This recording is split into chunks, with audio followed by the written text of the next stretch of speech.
நான் உனக்கு பண்ணி கொடுத்தேன் சத்தியம், அதைத்தானே நீ சொல்லியிருக்க போற. உன்னை விட எனக்கு அது நல்லாவே ஞாபகம் இருக்கு.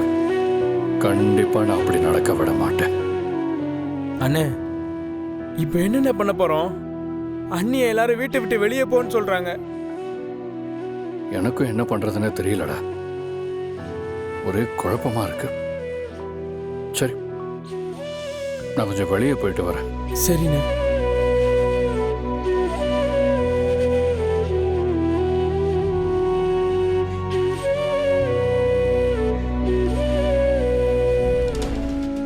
உலகத்துல நமக்கு யார் மேல இருக்கிற நம்பிக்கை வேணாலும் போயிடலாம்,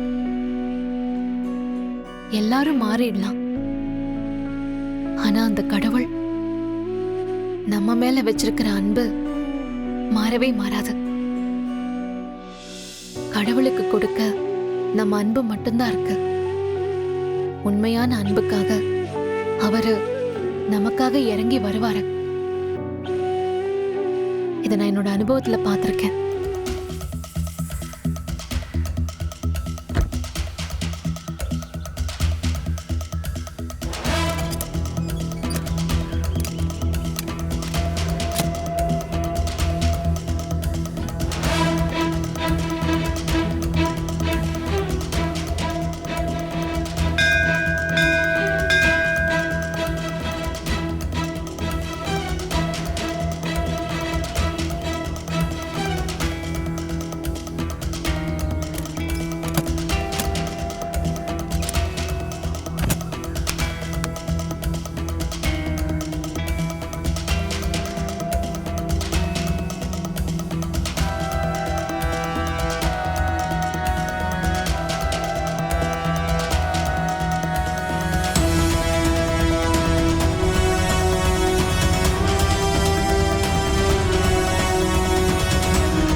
சந்தர்ப்ப சூழ்நிலையாலையும் காலத்தோட கட்டாயத்தினாலையும் நாங்க 2 பேரும் ஒருத்தருக்கு ஒருத்தர் யாருன்னு தெரிஞ்சும் தெரியாத மாதிரியே வாழ்ந்துட்டு இருக்கோம். அது விதி.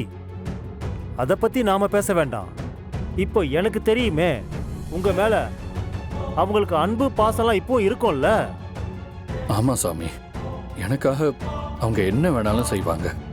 என் மேல நிறைய அன்பும் பாசமும் மரியாதையும் வச்சிருக்காங்க.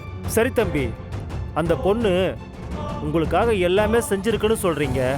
நீங்க உங்க மனைவிக்காக என்ன செஞ்சிருக்கீங்க? எதுவும் சொல்ல முடியலல்ல.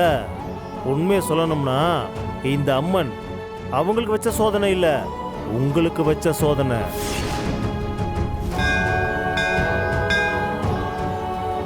அவங்க என்ன செஞ்சிருக்காங்கன்னு கேட்ட உடனே உங்களால சொல்ல முடிஞ்சது.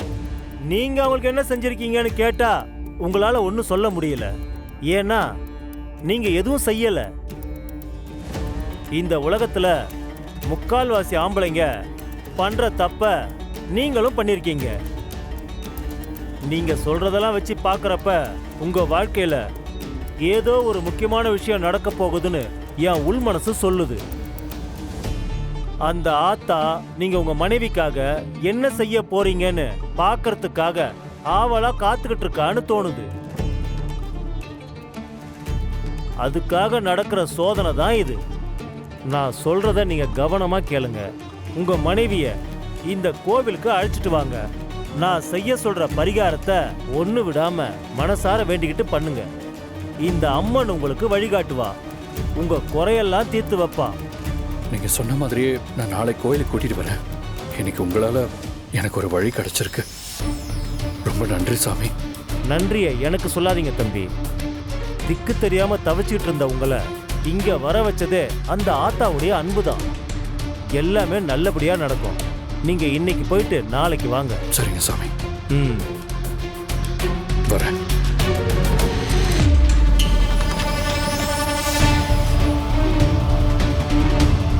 நீங்க பாரதி இந்த வீட்டில் இருக்கக்கூடாதுன்னு சொன்னீங்க. நான் அவங்களை கூட்டிட்டு இப்போ கோயிலுக்கு போறேன். நல்லது நடக்கும்னு நம்புறேன். பாரதி என் கூட கோயிலுக்கு கூட்டிட்டு போறது என்னோட கடமை. யார் தடுத்தாலும் அதை நான் செஞ்சே தீருவேன். மாப்ள, நீங்க என்ன பேசுறீங்கன்னு தெரிஞ்சுதான் பேசுறீங்களா? மித்ரா உங்களை உயிருக்கு உயிரா காதலிக்கிறா. அதனாலதான் பாரதி விஷயத்துல இப்படி எல்லாம் நடந்துக்கிறத பார்த்தும் பார்க்காத மாதிரி இருக்கா.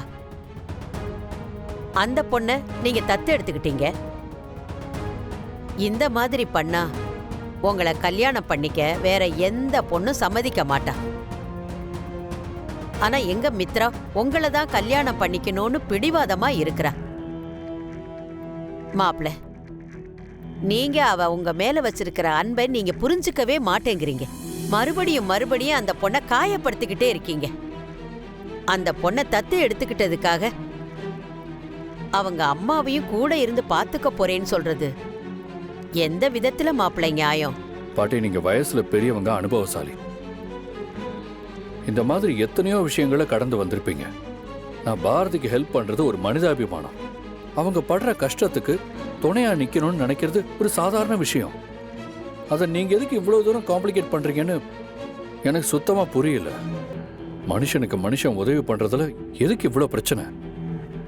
விடுங்க, இதுக்கு மேல யாரும் இதை பத்தி பேச மாட்டீங்கன்னு நம்புறேன். பாரதி, வாங்க போலாம்.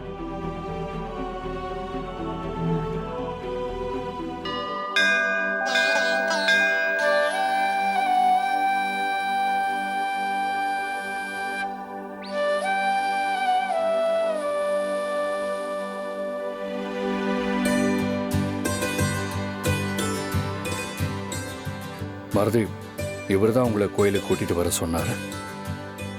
ரொம்ப நன்றி சாமி. நன்றி உன் உடம்புல இருக்கிற அம்மன் இறங்குனதுக்கு அப்புறம் அந்த ஆத்தாளுக்கு சொல்லுமா. இப்ப வாங்க வாங்க. வாங்கம்மா. வாங்க.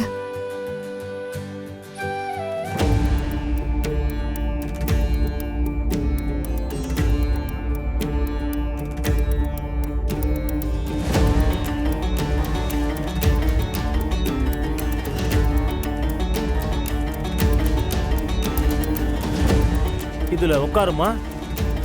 உட்காருங்க.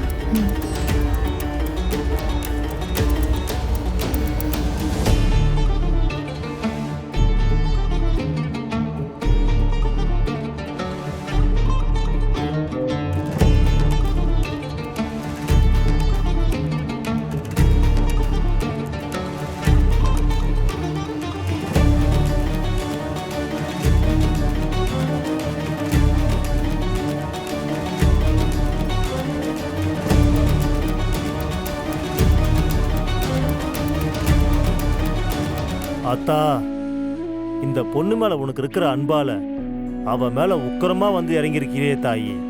வந்த வழி தெரியாம இந்த பொண்ணு தேகத்தை விட்டு இறங்கிடு தாயி.